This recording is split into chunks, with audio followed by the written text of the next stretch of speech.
ਅੱਜ ਬਿਲਕੁਲ ਮੈਂ ਤਸੱਦਕ ਹੁਸੈਨ ਅੱਜ ਤੁਹਾਨੂੰ ਲਹਿੰਦੇ ਪੰਜਾਬ ਦੇ ਜ਼ਿਲ੍ਹਾ ਚਨਿਓਟ ਤੇ ਤਹਿਸੀਲ ਬਵਾਨਾ ਦੇ ਪਿੰਡ ਚੱਕ ਨੰਬਰ 199 ਰਹਿਮਵਾਣਾ ਦੀ ਸੈਰ ਕਰਵਾਉਂਦੇ ਆ। ਲਹਿੰਦੇ ਪੰਜਾਬ ਦੇ ਜ਼ਿਲ੍ਹਾ ਚਨਿਓਟ ਤੇ ਤਹਿਸੀਲ ਬਵਾਨਾ ਦਾ ਇਹ ਪਿੰਡ ਚੱਕ ਨੰਬਰ 199 ਜੀਂਬੇ ਰਹਿਮਵਾਣਾ ਜਿਹੜਾ ਕਿ ਅੰਗਰੇਜ਼ ਦੌਰ ਤੋਂ ਆਬਾਦ ਹੈ।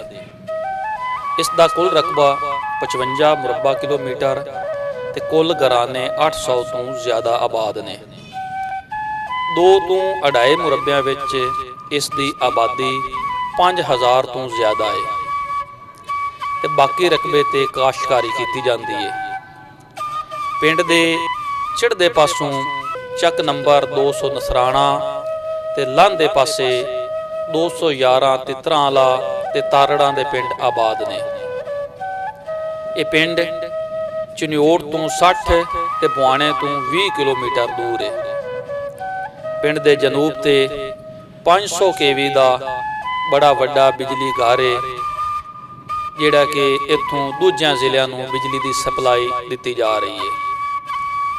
ਪਿੰਡ ਦੀ 70% ਆਬਾਦੀ ਸਿਪਰਾ, 20% ਰਜੋਕੇ ਤੇ ਬਾਕੀ ਮੁਸਲਮ ਸ਼ੇਖ, ਰੀਮੇ, ਨਾਈ, ਕੌੜੇ, ਮਾਛੀ, ਦਿਰਖਾਨ, ਲੋਹਾਰ, ਕੁਮਹਾਰ, ਖਰਲ ਤੇ ਤੇਲੀ ਆਬਾਦ ਨੇ। ਪਿੰਡ ਦੇ 2 ਨੰਬਰਦਾਰ ਨੇ। ਕਿਸੇ ਵੀ ਬਿਰਾਦਰੀ ਦੀ ਕੋਈ ਇੱਕ ਦੂਜੇ ਨਾਲ ਕੋਈ ਦੁਸ਼ਮਣੀ ਨਹੀਂ।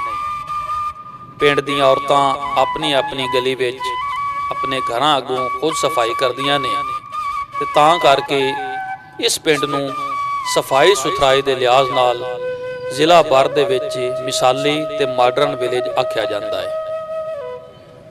ਗਲੀਆਂ ਤੇ ਮਕਾਨ ਪੁਖਤਾ ਨੇ ਤੇ ਸੈਵਰੇਜ ਜ਼ਮੀਨ ਦੋਜ਼ ਹੈ ਤੇ ਸੈਵਰੇਜ ਲਈ ਡਿਸਪੋਜ਼ਲ ਵੀ ਬਣਾਈ ਗਈ ਹੈ। ਸਾਫ਼ ਪਾਣੀ ਦਾ ਗੌਰਮੈਂਟ ਦੀ ਤਰਫੋਂ ਫਰੀ ਪਲਾਂਟ ਵੀ ਮੌਜੂਦ ਹੈ ਤੇ ਘਰ ਘਰ ਸਾਫ਼ ਪਾਣੀ ਪਹੁੰਚਾਉਣ ਲਈ ਪਾਣੀ ਦੀ ਟੈਂਕੀ ਵੀ ਲੱਗੀ ਹੋਈ ਹੈ।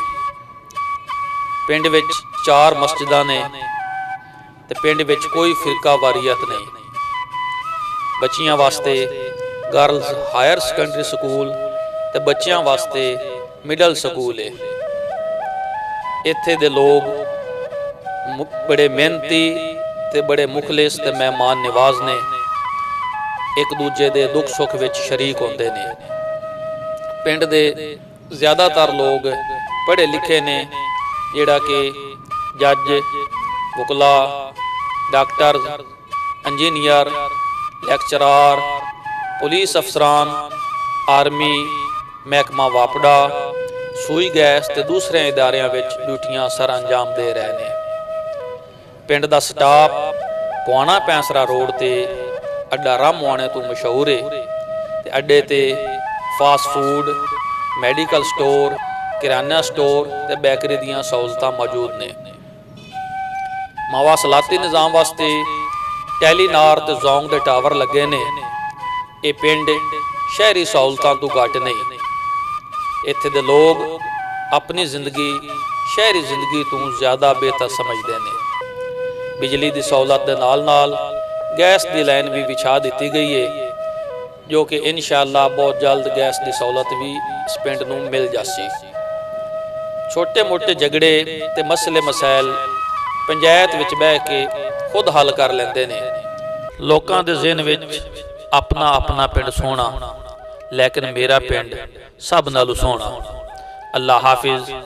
ਇਨਸ਼ਾਅੱਲਾ ਤਸੱਦਕ ਹੁਸੈਨ ਅਗਲੇ ਪਿੰਡ ਨਾਲ ਦੁਬਾਰਾ ਹਾਜ਼ਰ ਹੋਸੀ।